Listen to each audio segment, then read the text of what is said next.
diramaikan netizen melalui kolom komentar di Instagram Ridwan Kamil. Mereka memberikan beberapa julukan untuk Gubernur Jawa Barat itu, di antaranya seperti Baginda Raja, Paduka, Maharaja, dan masih banyak lainnya. Sebutan itu pun ramai dituliskan netizen dalam unggahan Ridwan Kamil di Universitas Kuningan.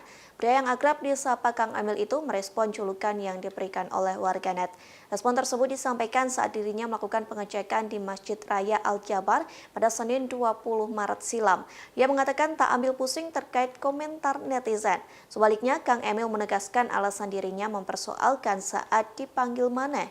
Gubernur Jabar itu berdalih dirinya hanya mengajak masyarakat untuk menempatkan adab sopan santun.